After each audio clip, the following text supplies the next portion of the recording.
Hey everybody, it's Jim, or JB882 as you all know me on the TW forum. Got my 06 up here on the lift. As you can see, I got a giant knot of wires and I'm doing a little bit of electrical work, and thought I'd take you all along for the ride. Now, my intent is to turn this mess into...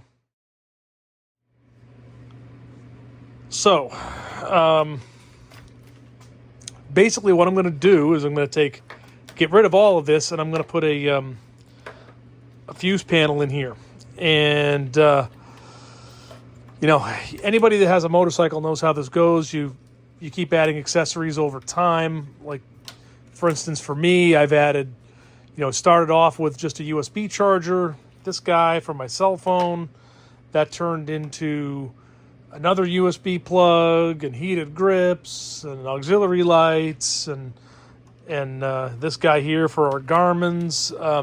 It gets out of hand, and I want to clean it up. Now, it didn't normally look like this. I had this relay kind of tucked in here, and this as well, and this wiring was all kind of tucked in with the battery, but still messier than I'd like it to be.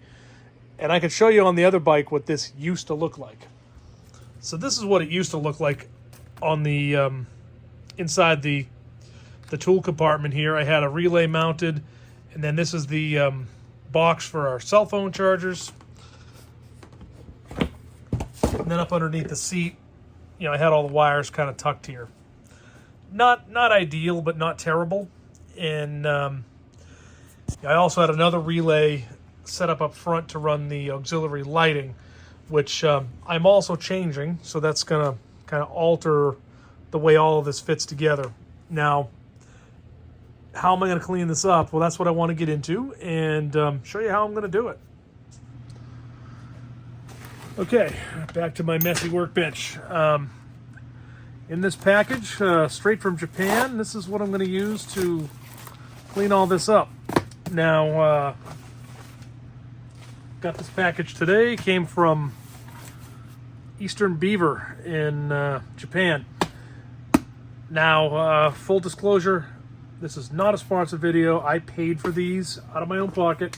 I know sometimes it can be hard to decipher whether somebody's talking about something because they're being paid to do it or not. I'm not. I have bought products from Eastern Beaver before. He makes them all custom order and makes some really good high quality stuff. The thing I like about his stuff, you can buy things from him. Like when I had my Africa Twin, for instance, I had installed some power accessories on that, and he made pigtails and harnesses and things like that all plugged into the factory wiring, so you didn't need to cut anything. And as I've mentioned in other videos, I am vehemently against cutting wiring on a harness if I can help it. My preference is to use factory connectors and plug in that way. I absolutely despise things like this. These are wire piercing type connector. That is a wire piercer right there. I hate these connectors. All they do is promote corrosion, and you bust the jacket of the wire, you ruin the integrity of the wire, and you also, these encourage corrosion. I've seen this style as well as the Scotch lock style ones on boat trailers plenty in the past. I've owned quite a few boats, and I've had to rewire every single one of them because ultimately they all fail. And these things, they need to go in the garbage. So, enough about that. Let's get into what's in this box. Now, this is not a custom fit for a TW200, but really pretty easy to make it fit. And what I have here is his brand new product, his PC8R. Now, I had one of his original power centers on my Africa Twin, and it was fantastic.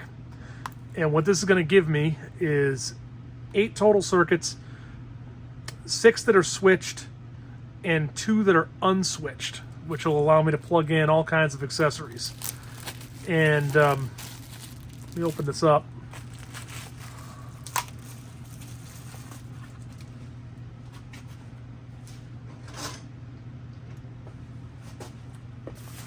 You get a screwdriver and we'll pop the top off here, and you can see what this looks like inside. And what's really nice about these is it's not just a fuse block, like you know, with a power in, power out, and a fuse in the middle. What this is, it's also got a relay system inside. So you have your power from your battery. This is switched power from the motorcycle from somewhere to actually turn all of this on. Here's your relay. You have your grounds, so you have a place to plug the grounds for all of your accessories, so they no longer have to go to the battery. And then your switched and your non-switched outputs. And really slick setup. These things, you know, super reliable. Like I said, I've had it on my Africa Twin. I know other people that have used these. They really work great. And you know, there's other brands out there. There's I know Denali Electronics makes one that's very kind of similar to this, but it's over double the money. There's a company called Fuse Blocks that makes one that's similar to this. I just prefer his product. And there's also the electronically programmable ones. The name escapes me, but they're prohibitively expensive. And you'd have to, you know, all the wires come out of the bottom of them, and they you end up having to have a bunch of crimp connectors and stuff. I wanted to neaten everything up and make it easy to service, and this is going to allow me to do that. Now, he also includes, you can order your, you know, basically the power off the battery. So these are for power off the battery, and also this is for the switched power off the motorcycle. He gives you wiring. I bought the 12-inch version, went as short as I could, and that'll enable me to hook it all up. He also gives you some Velcro to mount it, and fuses, things like that, some screws, and a sticker, just in case you want to put that on your motorcycle or your toolbox or something. So that's pretty much what all it is. I bought the 30 amp flavor because I didn't think I needed more than that on a TW. They also offer this in a 40 amp flavor, and I believe the original PC8 does 50. So depending on your power needs, you could certainly, you know, get a different product if you needed it. This is the smallest one that he makes. And what I'm going to do is I'll show you where I'm going to put it on the motorcycle, and then how I'm going to, you know, show you how I'm going to wire this all up. And it should really help neaten this whole thing up and make it a lot less messy. All right, everybody, we're back at the bike, and basically my plan is to take this device. I'm going to knock these tabs off, and I'm going to Velcro it right onto the CDI, and you know, wire it up from there. I'll run the you know, power and grounds through this way along the frame, and then bring them around. Grounds on this side and power on this side, and then the actual power wires to go with the battery will also snake through this way. And that's pretty much it. That's my plan, and that'll allow me to still continue to keep the factory, you know, toolkit in here, and kind of maintain a little bit of semblance of order and neatness. Okay, and as a part of this, I plan to cut a lot of this out. The all these fuse holders can go. This relay is gonna go. There's these boxes. This is for the Garmin, my Garmin Zumo XT. That's gonna go right up here behind the battery. I'm gonna just Velcro it right here. And then this box, this is my ultimate add-ons phone charger doohickey. It's going to go down in here. And then the last thing that I'm going to need to find a home for is I'm installing these lights here, these Denali lights, and I have what's called a data dim controller that goes along with them, and it's going to fit down in this hole on both bikes. So when it's all said and done, all this knot is going to be gone. These wires are going to be all tucked up, tied to the factory harness and brought in. This should really, really, really clean this up nicely. So let's get started. Step number one is going to be, I want to mount this box. I want to get the power wires and stuff run to the box, get the trigger wire, which is what's going to turn the relay on in the box, all set up, and I'll show you where I'm going to connect that. And where that's going to go ultimately is right here. So this is the brake light switch. This brown wire is key on hot, which I'll show you. And I'm going to use that. I'm going to make a jumper off of this to be able to power up the fuse box. Okay, next thing we need to do is, before I get too deep into this, I want to find switched power. Now, I already know where I'm going to draw it from. I've already kind of alluded to it, but I want to show you how I test this, because sometimes people struggle with that. It's a pretty easy thing to find. Now, what you need, well, a meter like this is a great way to do it.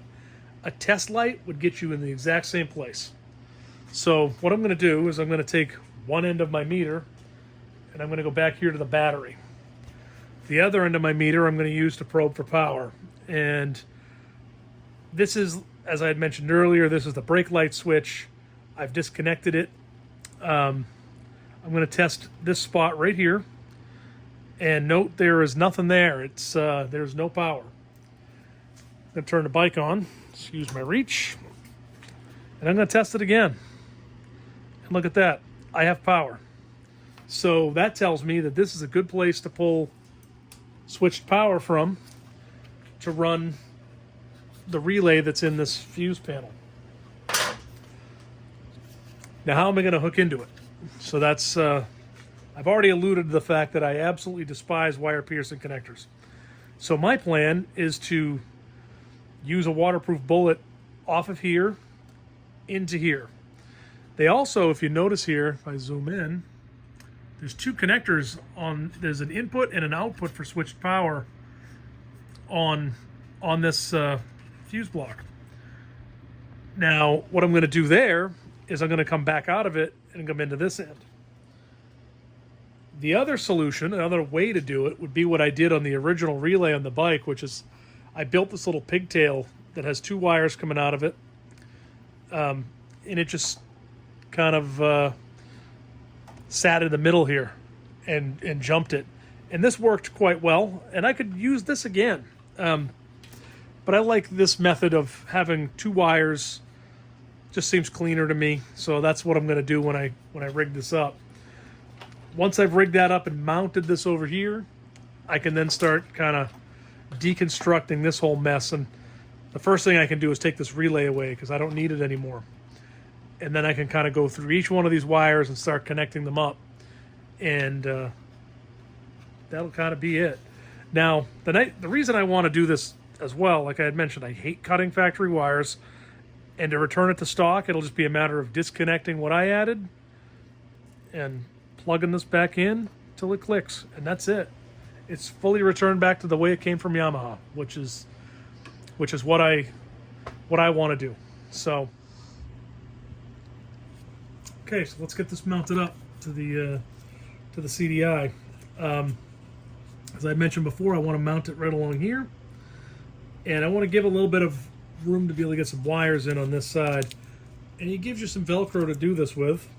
Real simple. I'm going to stick a piece of Velcro on here.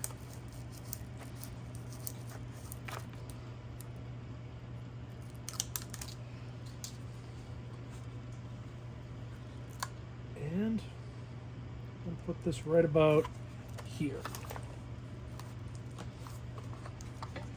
Now I'm only Velcroing this on half because there's a strap there that holds the CDI on. I'm going to peel this back off and then make sure the Velcro's stuck nice and well here on the device. As you can see, it kind of came off on the box. So I'm going to remount it. There we go. Get that good and stuck down there well. And that's where the actual panel's going to live. Now, next thing I want to do is I want to make sure it's going to fit good.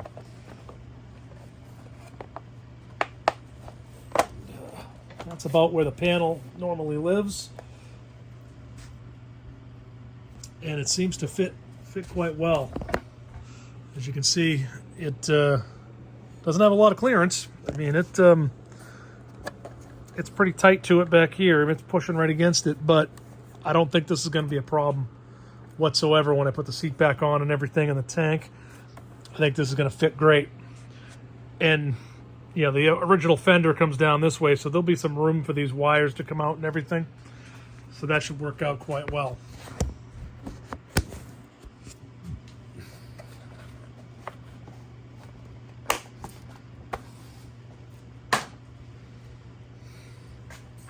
Okay. Next step, I want to start deconstructing this.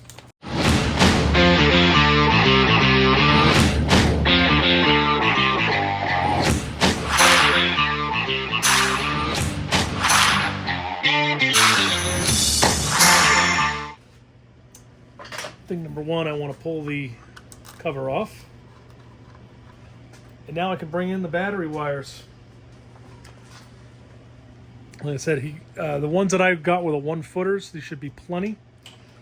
And what I'm going to do is just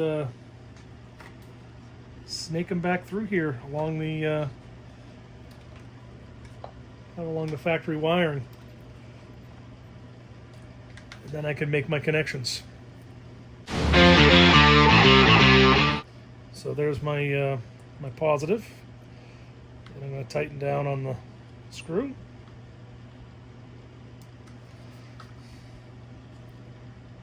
And my negative. Tighten down on the screw yet again.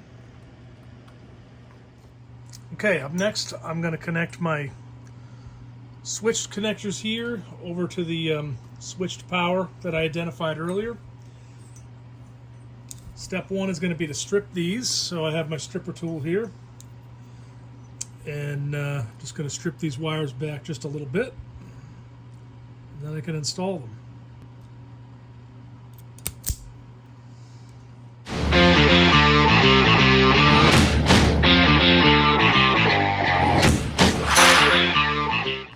Okay, my plan is to run them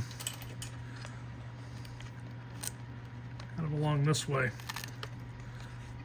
And then up along the factory wiring. Alright,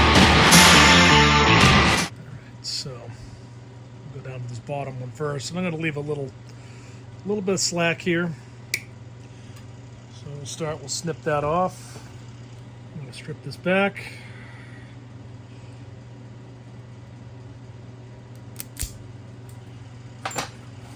And the next step is going to be to put a connector on it. Now, I have these guys right here. They're motorcycle style waterproof bullet connectors. And I'll put a link to the place where I got them from.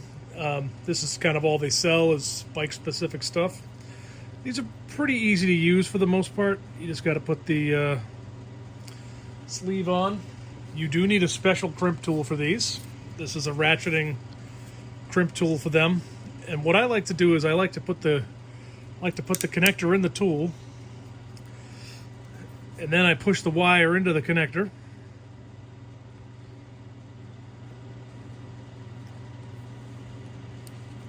Can't really see what I'm doing here. And then crimp it.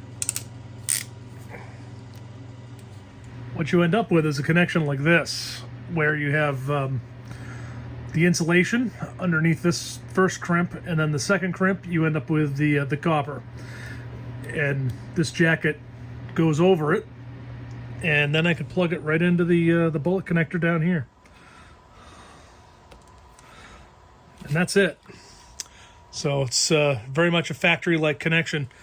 I'm going to do the same thing here, but because of the way that this is oriented, I want to loop it back this way. So I'm going to say cut this maybe right about here.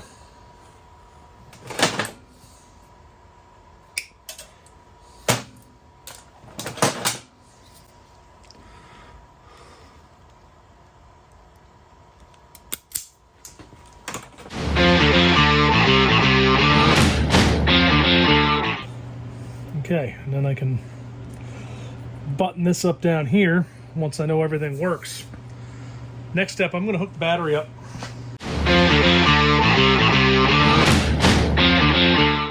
The reason I want to hook the battery up now, I'm going to pop a fuse in here, and I just want to test this to make sure that it works as I expect it to. Now, in the kit, Beaver gives you a couple of 40 amp fuses, so I'm going to install one of those. What I'm going to do, first I'm going to test to make sure we have voltage here, which we do. Then I'm going to test to make sure we have voltage at the non-switched plugs, which we do. And the switched plugs are dead.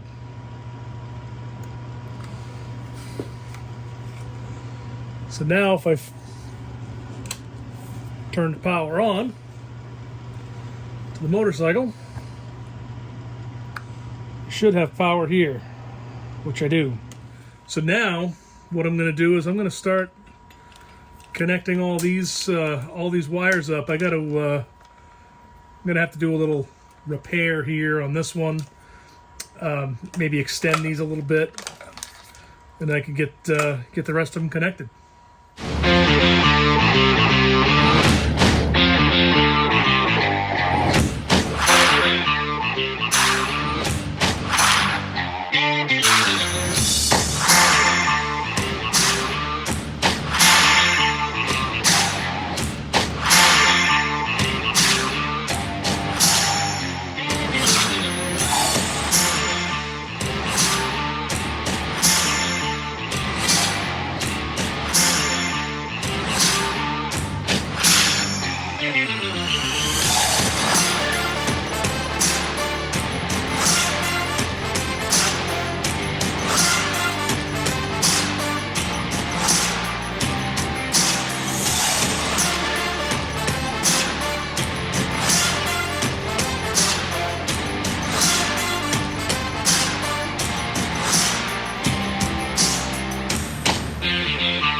So that's the basic wiring. I still have some more work to do before it's completed, but so I need to run my lights still.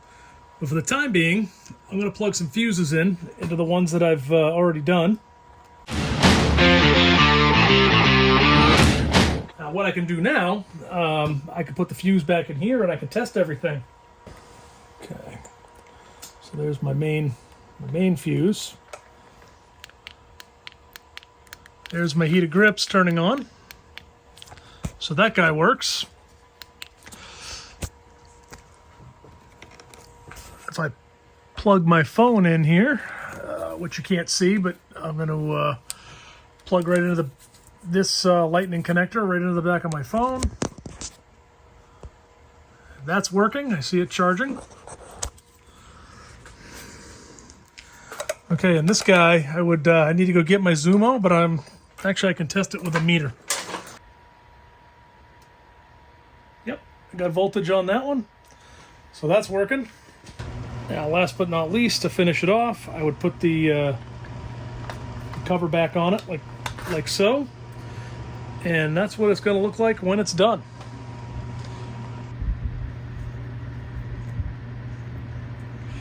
And obviously, once I get the lights run, I will run the rest of these wires, and I'm going to cut some Velcro to tape this guy down, to get that put in place, and that's it.